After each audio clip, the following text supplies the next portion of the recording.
Thank you for joining us.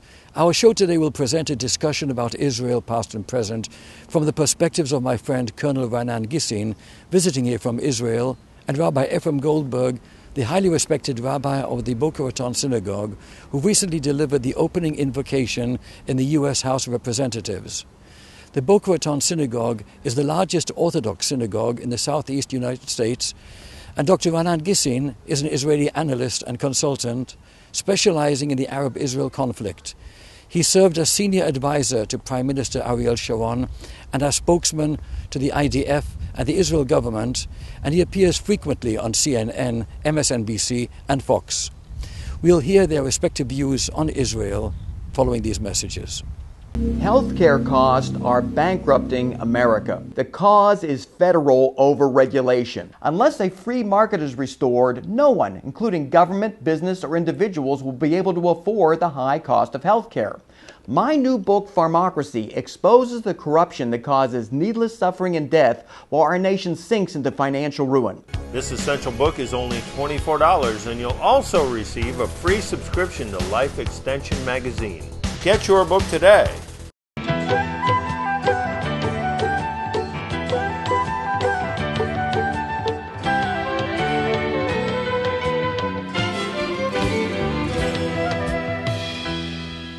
Shalom, I'm Vivian Kestenbaum, and on behalf of the Boca Raton Synagogue, we're proud to welcome Colonel Raanan Gissin from Israel and Richard Peritz, producer and host of the Shalom Show on TV, joining our Rabbi Efrem Goldberg for a special edition on Israel and the challenges facing Jewish life at this time. Welcome to the Boca Raton Synagogue. Thank you, Vivian. Gentlemen, it's such a pleasure to have you on the show. Raanan, my dear friend. Thank you, Richard. Rabbi, a real pleasure and privilege. Thank you. We are witnessing a dramatic time in history, and I need to ask you quite a few questions on this. First thing that comes to mind is the UN. We all had hopes that the United Nations would be such a wonderful institution after World War II and bring peace on earth and a rational view. Raanan, what are your thoughts with regard to the UN at this time? Well, no doubt, it's a circus. I could say the best, or worse than that, it's a gladiator's ring. In other words, we are the gladiators. We have to fight the animals, we have to fight the wagons, we have to fight and then wait for the crowd to vote with their finger down every time we succeed in something. It's not easy. It's a very difficult situation because we're living in difficult times. Times are changing. And the United Nations has been, I would say, invaded by forces of evil, not the forces of light, not the forces who want to promote democracy. And we find that the number of democracies standing by Israel, even, is dwindling, is getting more and more, not because they're less democratic or less democracies, but because of the fact that there's an overwhelming, I would say, sort of view that it's the best thing, the easiest thing is to attack Israel. And then you'll be in good terms with the Arab nations, with the third world countries, and this overall atmosphere affects, of course, Israel in this international arena. Rabbi, what would you like to add to that? First of all, thank you very much for having me. It's really an honor to share this opportunity with Colonel Gissin. I would add that indeed there is a United Nations. It's a United Nations against Israel. And it seems to me that the United States, which is the primary funder of the United Nations, should be flexing their muscles more in terms of the funding to dictate that indeed it be a United Nations of the world, not United Nations against Israel. And if they won't be responsive and they won't be a fair and just venue to be able to contribute to the world in a positive way, then the United States should pull back their funding and create an alternative entity that will be a united democratic countries of the world. Let the democracies of the world unite to function in a democratic way. But the United Nations has been a thorn in Israel's side. It seems to be a corrupt place that, in fact, has very little respect of people of the world today. And I can't help but think of the Goldstone report and that farce. So, thinking of the United Nations and its condemnation of Israel brings me to the Holocaust Remembrance, and the amazing fact that Germany, a land of great culture, eminent science and literature, was yet a country in which such an evil process was tolerated by people in the world. Why is it important for neither Jew nor Gentile, Rabbi, to be permitted to forget the lessons of the Holocaust? Well, very simply, because those that have forgotten the past are doomed to repeat it. And in fact, it's very troubling. Just in time with the Holocaust Remembrance Day, a study emerged from Germany telling us that a very disturbing high percentage of Germans are unfamiliar with Auschwitz or what occurred there. And if we're not students of history and we don't understand what are the results of hatred, of systematic attempts for genocide, we don't understand what happens when we use rhetoric and language of attack and hatred, then we're doomed to repeat it. And if we are to be a light unto nations, if the entire world is to develop and progress in a positive direction towards being able to coexist in a peaceful manner, respectfully of one another, then we need to be able to remove and purge hatred from our midst. Otherwise, no matter how advanced we become, we remain at risk of another Holocaust in our time. Never to forget is contingent on the fact that people will remember. And when people will remember, then there is some assurance that it will never happen again. Every year now, we send the March of Livings. Thousands of students from all over the world, from Israel, march between Birkenau and Auschwitz, and that is a march which is intended to remember. Overhead, 4 F-15s are flying every time now that we have the march, and they are the assurance it will never happen again. The Star of David flying in the air with at least one of the pilots from a family of Holocaust survivor. That's the real assurance it will never happen again, and a clear message to the world. You have to remember, you have to know what happened, because if you don't, then it may happen again, and we see what's happening in Iran right next door to us. I would add, Colonel Gissin, that just in this week's Torah portion, it concludes with the story of Amalek and their desire to perform a genocide to attack the Jewish people. And when it comes to Amalek, we are instructed not only al tishkach, don't forget, but zachor, to remember. Because it's not enough to not forget, you have to actively remind yourself. It has to be part of one's active memory, otherwise you're at risk of it happening again. Absolutely. It reminds me of Prime Minister Ehud Barak, the most decorated Israeli soldier ever, who visited Auschwitz and said, "We are here 60 years too late." I'd like to ask you to tell us, Raanan, how do you see the situation in the Middle East? What is the history of the conflict between the Arab neighbors of Israel and, of course, the Jewish state? Well, I think first a proper revelation. I'm now deeply involved with Holocaust survivors in an organization called Flame, which is intended to bring the stories of the Holocaust survivors and put it on record, put it on tape, put it on video, put it into the educational system, because if we don't teach the future generation, it will reoccur. And what is happening today in the Middle East is actually a repeat performance of what happened in the 30s in Europe. You have one country which is intent on hostile takeover of other countries, namely Iran, the same as Nazi Germany, or the Germany of the 30s was intent on taking hostile takeover of Czechoslovakia and then Poland. And we see that the same practices that the Nazis practice at home, using democracy as a Trojan horse, in other words, in order to come to power, the same thing is the Iranians are applying in proxy states that they are using, like Syria, in Lebanon. Lebanon is a clear example of how hostile takeover through a democratic system. So the threat is Iran, but Iran is not just a threat because of its nuclear bomb, but because of its attempt to actually change the map of the Middle East. You know, the famous saying, soundbite, they say that Ahmadinejad said, "I want to erase Israel off the map." That's only the first stage.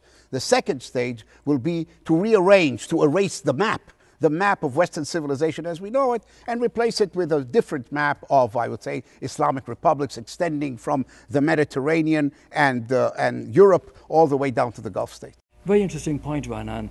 Rabbi, I'd like to ask you, how do you see Israel's image being portrayed by Western media? What is the challenge facing Israel from that point of view, PR?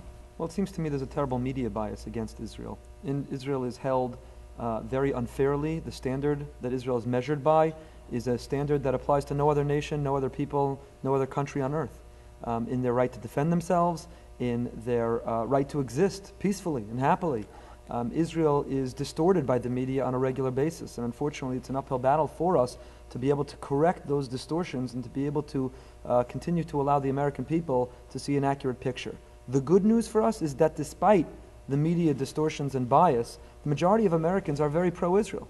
And we are very indebted to the Christian community, who are truly our friends for that, and we're indebted to good Americans. One of the most heinous, egregious writings that has occurred recently was Thomas Friedman's op-ed piece in the New York Times, in which he said something that was offensive to every pro-Israel advocate, but should have been most offensive to every single member of Congress, when he not implied but wrote explicitly that the reason Prime Minister Netanyahu got a standing applause and ovation in Congress was because that Congress was purchased by the Israel lobby.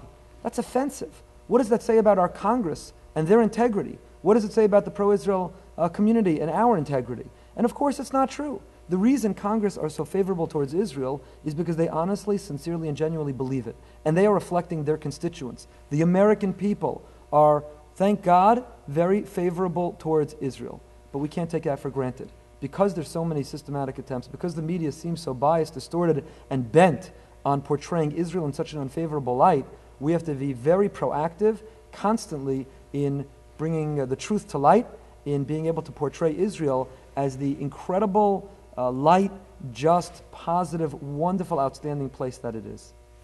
The power of words, Rabbi, it reminds me of the 2006 war in which Israel finally retaliated after being bombarded by Hezbollah and all of the Arab terrorists supported by a number of Arab countries. And when Israel finally retaliated, the world had the chutzpah to call Israel's response disproportionate, using the word disproportionate as a device to make it appear as if Israel is the oppressor and the Arabs are the victim. Please explain how people can actually distort things like that. Sure, the lexicon is very important. The terminology is critical. Words like occupy, words like settlements, words like expansion, all of these words that are introduced, which at first seem strangely placed, become part of the vernacular. They become part of the conversation, and with it carry many, many implications that are subtle and nuanced, but ultimately change the conversation.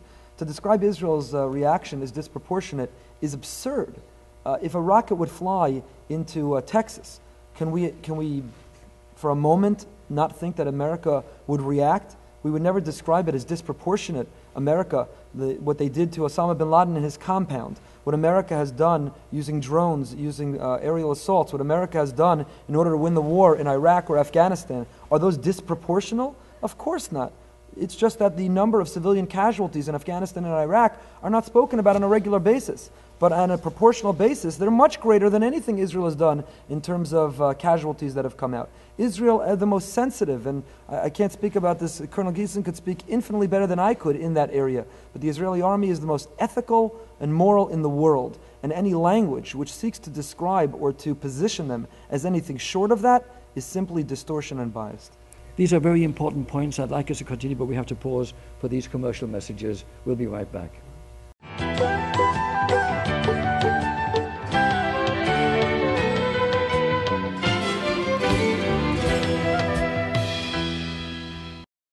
We're back with Colonel Gissin and Rabbi Goldberg. Raanan, I'd like to ask you to add your comments to the question of disproportionate retaliation by Israel, supposedly. Words have meaning more than their denotation. There's a connotation to the words, and the use of the disproportionate measure is because Article 51, which claims that every country in the world, the member of the United Nations, has a right of self-defense, an undeniable, inalienable, and uncontested right.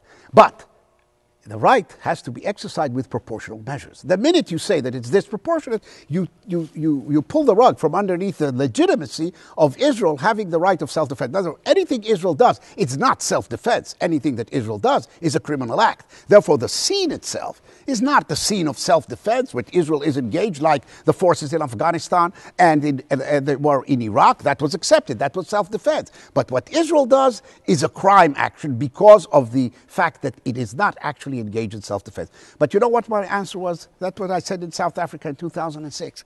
I said, you compare Israel state to state, and you say, well, we compare Israel now to South Africa. It's an apartheid state. I say, no, you can't compare it, because Israel's not really a state. Israel, there's only one place, one thing that is comparable in South Africa and Israel. That's the Kruger Park. The Kruger Park is a park, a national park for endangered species. And the South African built it in order to protect the leopards, the lions, from being hunted.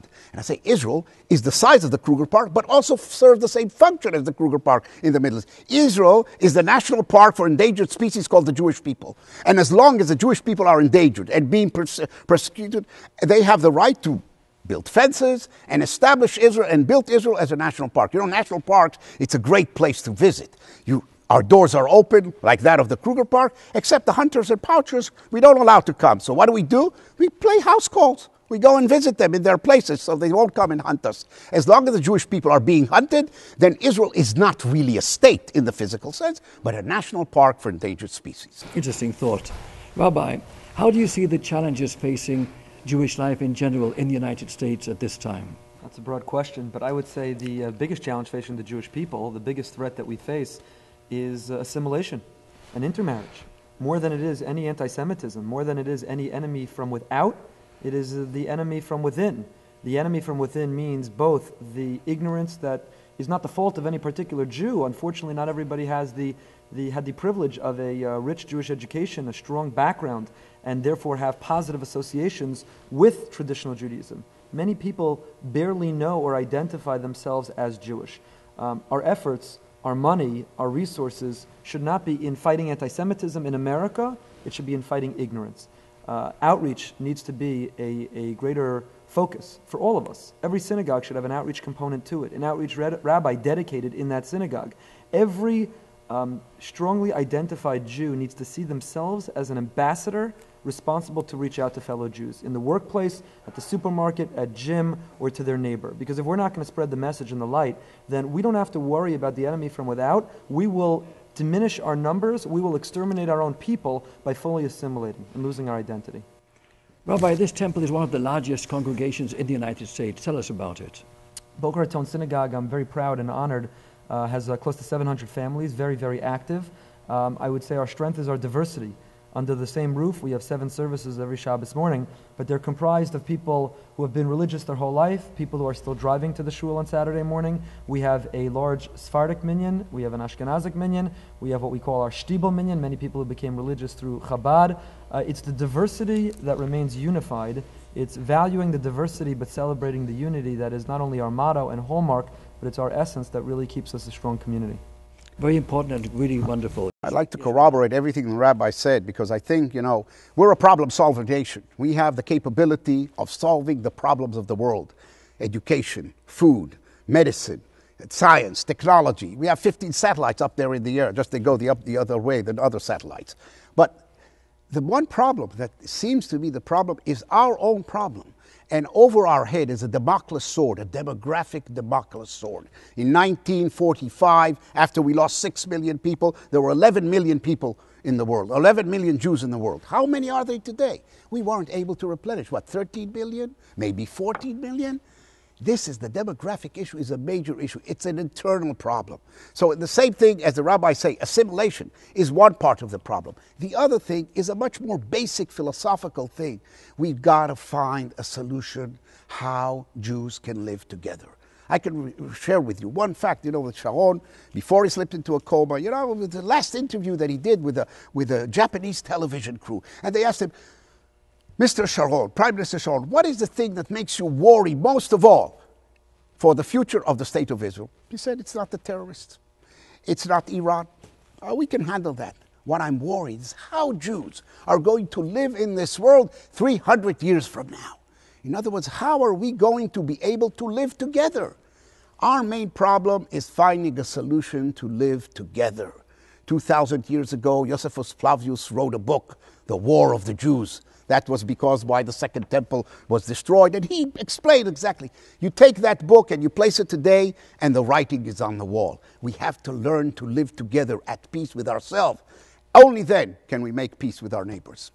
Rabbi, I know you're an optimist and you have a more positive view on that. Share it with us. Well, I share the same concern, actually, to be frank with you, particularly in light of recent events in Israel, in the Beit Shemesh community and elsewhere, an intolerance for one another.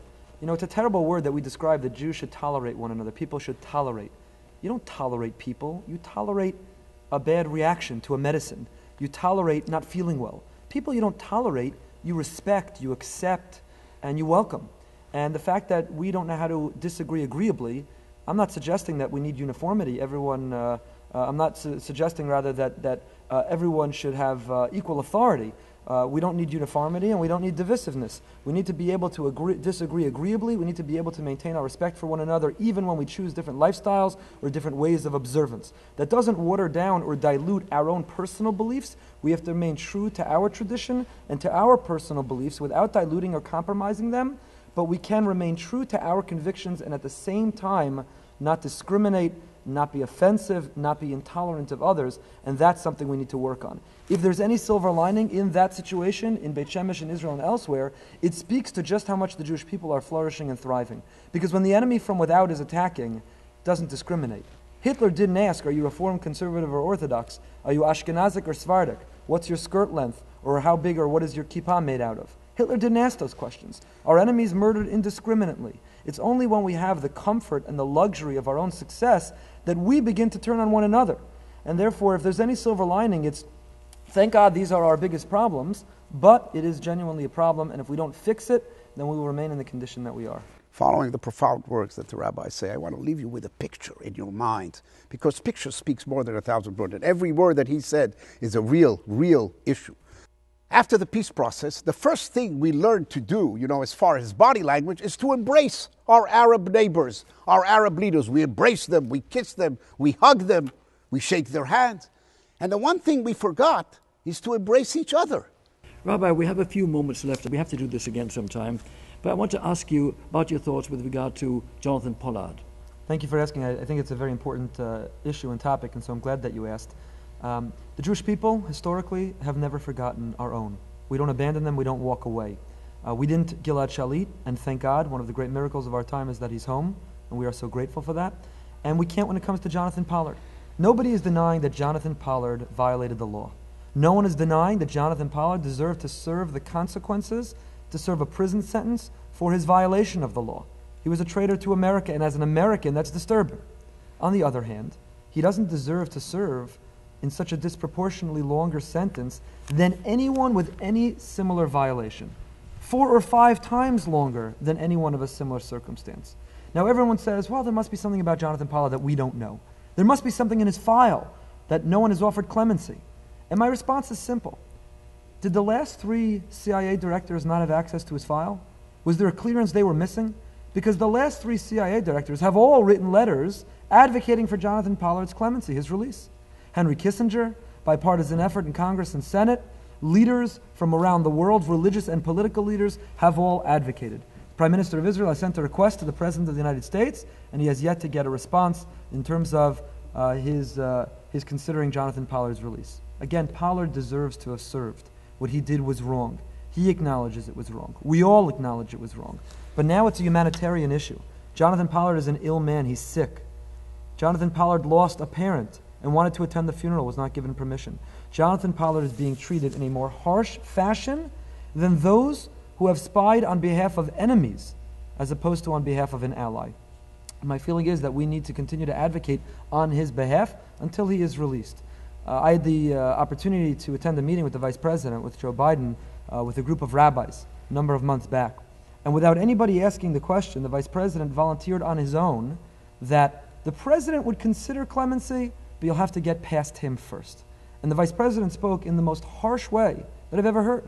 He described it would take the third coming for him to consider Jonathan Pollard's release. He said it will never happen as long as it's under his watch. Didn't offer any reasons, didn't explain his position, didn't explain why Jonathan Pollard deserves to serve 4 to 5 times longer than anyone of a comparable violation. He simply said those very harsh words. Subsequent to that, he met with 4 or 5 Jewish leaders, but it doesn't seem to me that the position of this administration is going to change. It seems that we need to continue to advocate on his behalf because, again, we care about every Jew in every circumstance. And if he's being treated unfairly and unjustly, then we need to do all that we can to secure his release. Gentlemen, we have very little time left, and I'd like to ask you to conclude this interview on a positive note. Raanan, if I may ask you to share with our audience briefly the achievements of the State of Israel, and you too, Rabbi. As I said, Israel is a problem-solving nation, and I'm very optimistic when I look into the future. You know the famous song of Bob Dylan, the times are changing and said you better start swimming or you'll sink like a stone. Well, Israel is swimming in the high waves, whether it's high-tech development, whether it's development in medical sciences, whether it's development of agriculture. We have practical solution to the entire world, particularly to our Arab neighbors who are dying of starvation and because of civil strife and civil wars. And we're ready to share it. We're ready to share it with those nations. We're ready to send our experts over to Arab countries, make the Arab Spring a real spring. And I think this is the one hope that Israel has, that, we're prepared for the 21st century. With all the 10,000 problems that we have in the country, we have a real view of the future and we have a vision. Rabbi?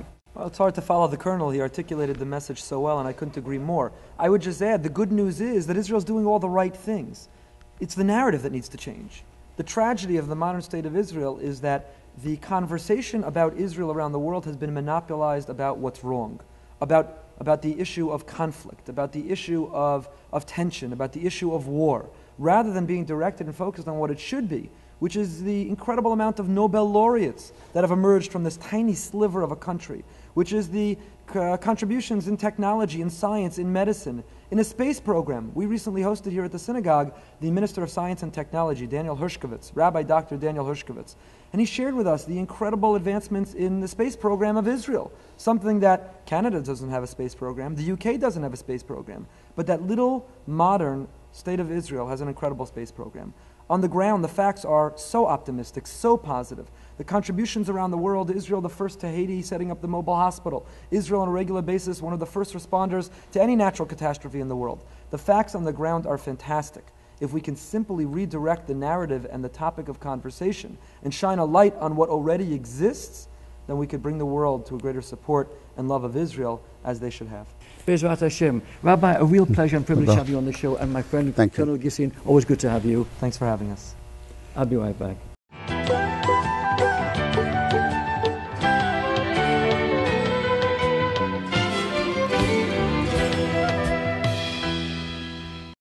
This concludes our special show for today from On Location at the Boca Raton Synagogue. I'm Richard Peritz. Thank you for being with us.